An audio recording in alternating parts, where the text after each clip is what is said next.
이 세상을 정착, 안정의 대상, 안정할 곳으로만 정착의 대상으로 바라볼 것인가? 아니면 세상을 전쟁하여서 하나님 나라의 문화를 창설하고 하나님 나라를 드러내기 위하여 전쟁의 대상으로 바라보고 있는가?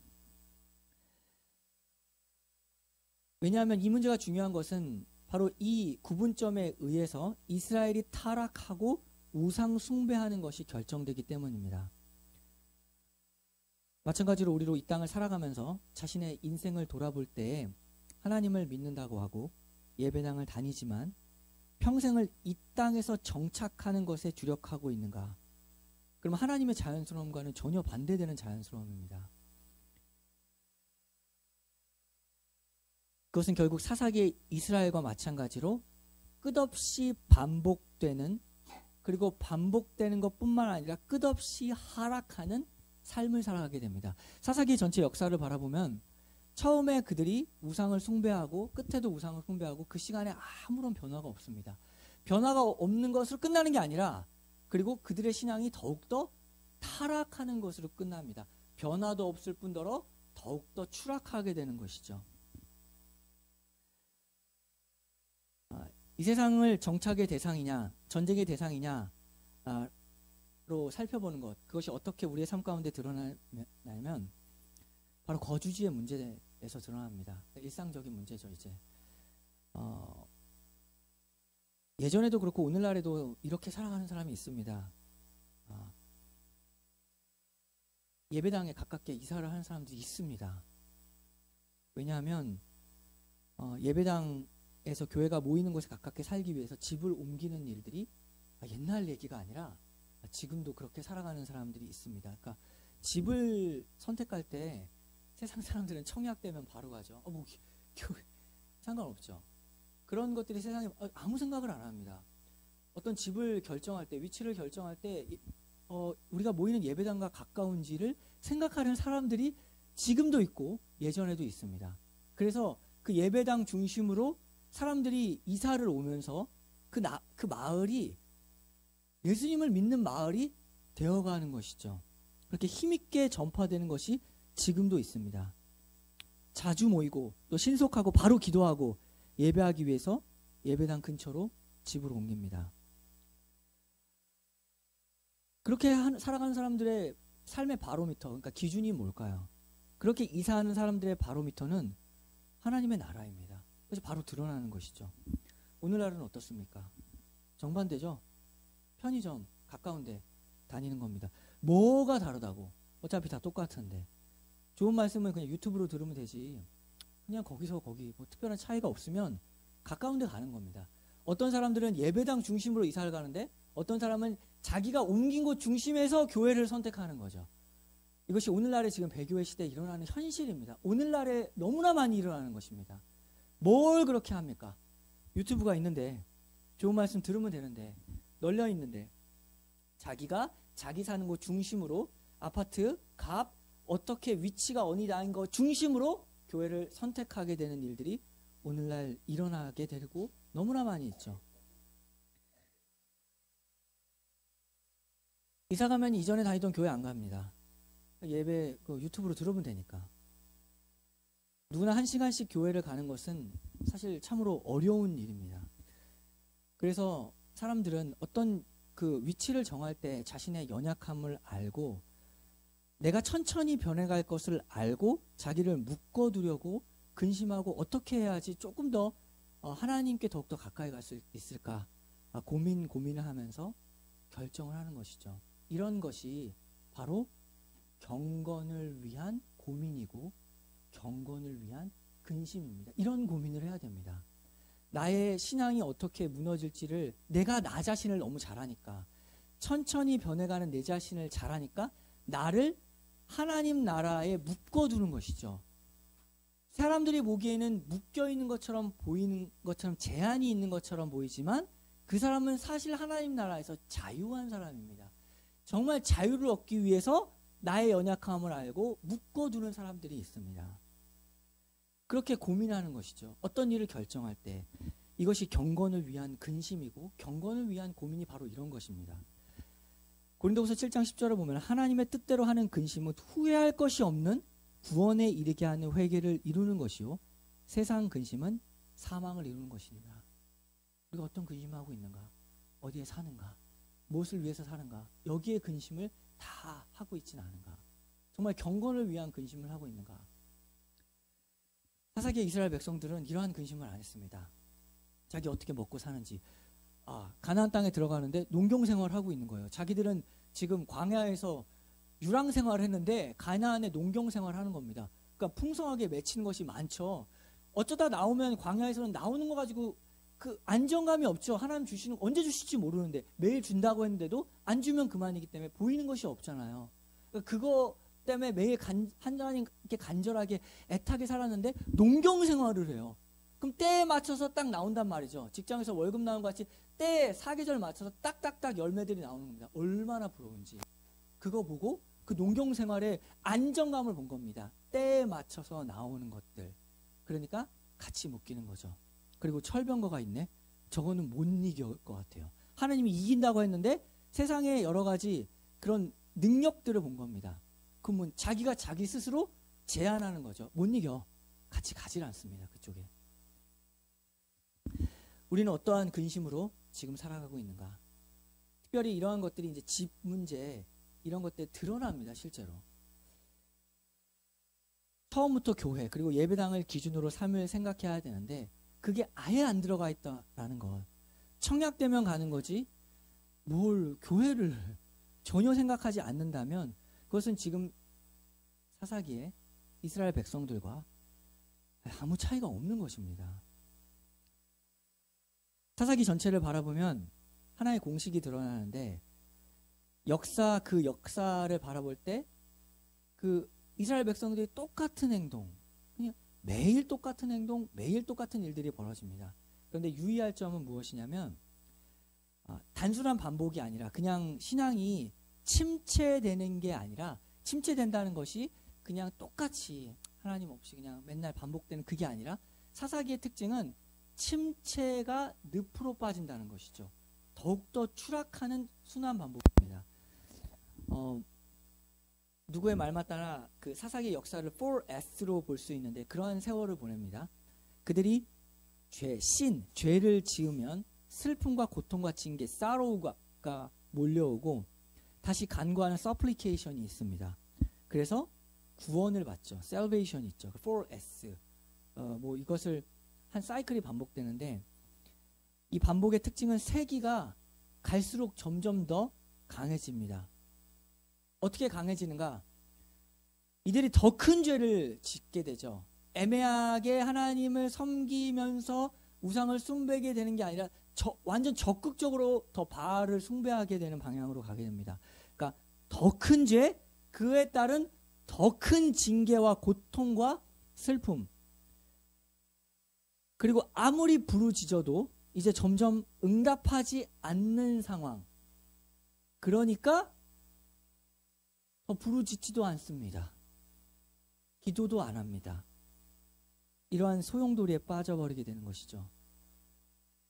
그럼 하나님 구원하시지 않습니까? 구원합니다.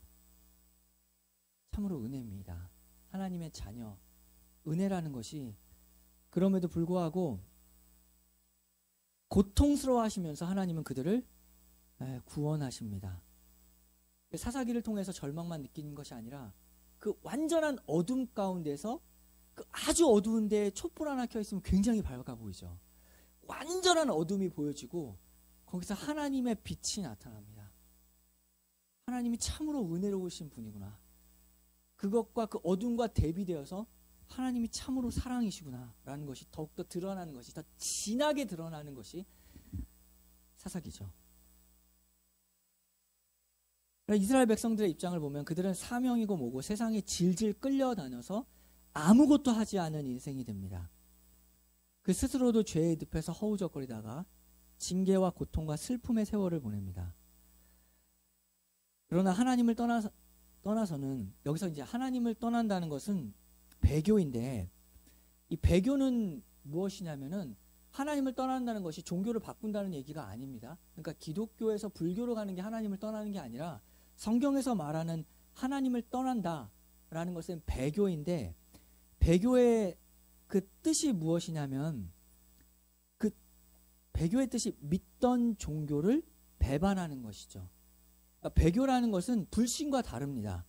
불신은 안 믿는 사람들이 하나님을 떠나 있는 상태를 우리가 불신이라고 하죠.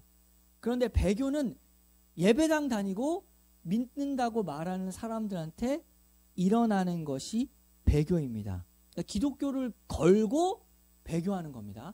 기독교 안에서 배교하는 게 배교라는 것이죠. 어떻게 배교하는가? 하나님 섬기고 동시에 우상, 바알 섬기는 거, 그게 배교입니다. 예배당 다니면서 물질 세상 섬기는 것이 바로 배교입니다. 종교를 바꾸는 게 아니라 그건 불신이죠. 불신이 된 상태죠. 안 섬기는 게 아니라 두 가지를 섬기는 것이 바로 배교입니다. 주님 다시 오실 날에 일어나는 징조로 무엇을 말씀하셨냐면 데살로니가 전서에서 배교의 물결이 크게 일어날 것이다. 그 물결은 하나님을 떠나는 것인데 기독교를 아예 접어버리는 것이 아니라 기독교라는 이름을 걸고 다른 것을 섬기는 것, 그러한 일들이 주님 다시 오시기 전에 일어나는 일들이다. 하나님을 떠나면 사람에게 참된 평안이 없습니다. 이스라엘 백성들이 하나님을 떠나서 우상을 숭배해서 어떤 일이 발생하는가? 원래 사사기 2장을 보면 이렇게 돼 있죠. 사사기 2장 1절 여호와의 사자가 길갈에서부터 복임으로 올라와 말하되 내가 너희를 애굽에서 올라오게 하여 내가 너희의 조상들에게 맹세한 땅으로 들어가게 하였으며 또 내가 이르기를 내가 너희와 함께한 언약을 영원히 어기지 아니하리니 너희는 이 땅의 주민과 언약을 맺지 말며 그들의 제단들을 헐라하였거늘 너희가 내 목소리를 듣지 아니하였으니 어찌하여 그려하였느냐. 그러므로 내가 또 말하기를 내가 그들을 너희 앞에서 쫓아내지 아니하리니 그들이 너희 옆구리에 가시가 될 것이며 그들의 신들이 너희에게 올무가 되리라 하였노라. 우상을 섬기면 나도 모르게 우상을 섬긴다고 하지만 우상을 섬기면 우상은 결국 드러납니다. 우상은 보이게 됩니다. 어떻게 드러나냐면 그 열매로 알게 되는데 우리가 우상이 무엇인지 결국엔 나타나게 된다는 것이죠. 우상은 결국에 옆구리에 가시가 됩니다. 그게 바로 나의 우상이었습니다. 하나님은 우리에게 참된 평안, 누울 수 있는 침대와 안전한 것들을 결국에는 주시는데 우상은 결국에는 뭘 주냐면 드러나게 된다. 계속 숨어있는 게 아닙니다. 우리 삶에서 옆구리에 가시가 되는 것, 그것이 바로 우상입니다. 옆에서 계속 찌른다는 것이죠. 매일의 삶에서 계속 고통 줍니다. 편안하게 해줄 줄 알고 베개인 줄 알고 그것을 붙잡았는데 그것이 오히려 나를 찌르는 가시가 되는 것, 그것이 우상이죠. 사람 의지했더니 그 사람 나를 찌릅니다. 돈을 의지했더니 돈 때문에 고통받습니다. 젊음과 건강 믿고 지금은 아직 시간이 많으니까 조금 더 시간이 많으니까 먼저 내 할 일부터 하자라고 했었던 그 젊음과 건강이 오히려 가시가 되는 것이죠. 젊음으로 세월 낭비하고 건강해서 죄를 짓는데 더 열정적으로 더 많이 힘있게 건강해서 죄를 짓습니다. 그런 것들이 바로 나의 우상입니다. 결국에는 나를 찌르는 가시가 되어버립니다. 올무라는 것은 무엇이냐면 올무는 자유롭게 할 줄 알았는데 나를 감옥에 가두는 것이죠. 밝고 환한 미래를 상상했는데 오히려 나를 묶어두어 버린 것이 우상이죠. 올무라는 것이 무엇이냐면 결국 이런 겁니다. 오늘날의 올무가 된 것들, 이게 우리 안정적인 집을 해서 영끌해서 다 집을 샀는데 오히려 그 집의 주인은 내가 아니고 은행이 돼버렸고 그 이자 갚느라 그것이 올무가 되어서 내 삶이 오히려 더 피폐해진 거죠. 안정적으로 편안하게 살 거라고 생각을 했는데 오히려 삶을 뒤로다 보니까 내 삶이 더 피폐해진 겁니다. 이자 갚는 인생이 기계가 돼버린 것이죠. 이러한 것들이 바로 올무가 됐다라는 표현입니다. 하나님을 떠난 밝은 미래 없습니다. 애초에 존재하지도 않습니다. 빛 대신 주님이 우리에게 있어서 유일하고 참된 빛이기 때문에 그렇습니다. 우상은 결국에는 나의 인생에서 내가 모르게 그냥 계속 숨어있는 것이 아니라 그 정체를 드러냅니다. 문제가 뭐냐면 정체를 드러냈을 때 그것을 피할 수 있는 길이 없습니다. 옆구리에 가시가 됐는데 내 힘으로 그것을 제거할 수가 없고 자유로워질 수가 없는 올무가 되어서 묶여있다. 정체를 드러내도 피할 수가 없다라는 것이 우상의 특징입니다. 유일한 탈출구는 오직 하나님입니다. 하나님의 은혜로 탈출하게 되죠. 이스라엘이 간구에서 그들의 힘으로 그 고통에서 나온 것이 아니라 간구함으로 하나님이 길을 여셔서 사사를 보내시고 사사를 통하여서 하나님이 그들을 구원하십니다. 이스라엘 백성들은 가나안에서 정착하는 것이 아니라 사명을 부여받고 그곳에 보냄을 받았습니다. 우리 역시도 마찬가지죠. 우리 역시도 이 땅 가운데 사명으로 보냄을 받았습니다. 그런데 누군가 이렇게 말합니다. 사명이란 단어는 너무 큽니다. 그렇게 살지 않습니다. 먹고 살기 바빠 죽겠습니다. 살아가는 인생이 다 그렇지. 성도랑 목회자랑 다른 것이지. 그러니까 이름도 다른 거 아닙니까? 어떻게 다 사명으로 살아갑니까? 몇몇의 일부겠죠. 선교를 간다든지 할 때 조금 사용되는 말이 사명 아닙니까? 교회에서 어떤 직을 맡는다는 것이 사명 아닙니까? 그런데 이스라엘이 받은 사명이 무엇인지를 한번 기억해 보십시오. 이스라엘 받은 사명은 신명기 7장 5절입니다. 어떤 사명을 받았냐면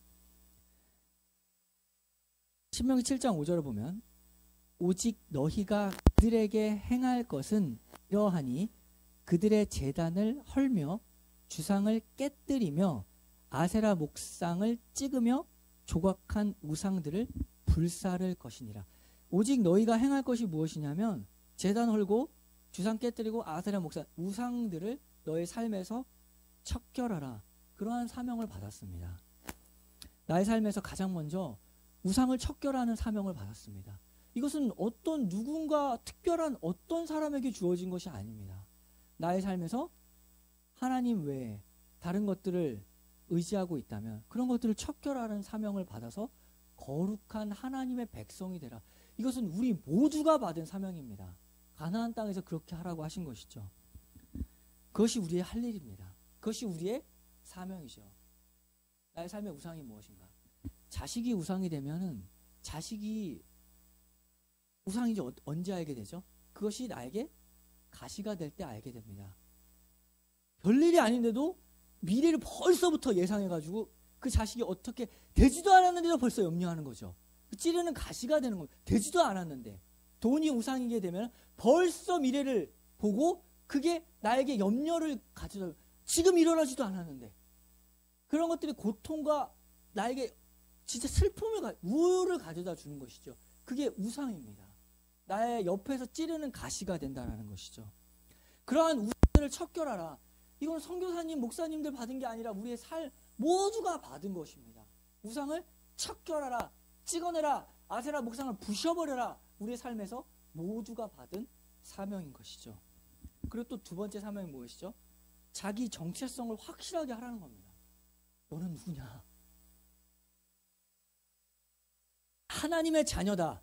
내가 살아가는 이유와 목적은 하나님의 자녀로서 하나님께 영광을 돌리는 삶이다. 이것을 분명히 하라. 누구냐라는 것입니다. 신명기 7장 6절에서 너는 여호와 내 하나님의 성민이라. 하나님께서 자기 정체성을 분명하게 얘기해 주시죠. 너가 누구냐면 여호와 하나님의 백성이다. 너는 하나님의 백성이다. 세상 사람들 속에서 속해서 같이 융화되는 그러한 우상 숭배를 하는 사람이 아니라 하나님의 백성이다 라고 선포해 주셨죠. 그것을 받아들이라는 것입니다. 여호와께서 지상 만민 중에서 너를 자기 기업의 백성으로 택하셨다. 이렇게 살아가기 위해서 가장 중요한 것은 신명기 7장 9절이죠. 하나님이 누구신지를 알아야 합니다. 하나님이 누구신지를 안다. 이것은 우리의 삶에서 모든 부분에 기준이 되는 생각입니다. 어떤 일이 됐을 때 하나님은 왜 이렇게 하셨지? 우리가 그냥 하는 말이죠. 늘 하는 말, 하나님은 왜 그렇게 하셨을까? 왜 이렇게 하셨을까라는 것에는 하나님은 어떠한 분이시길래 이렇게 하셨을까라는 것이 괄호에 들어가 있죠.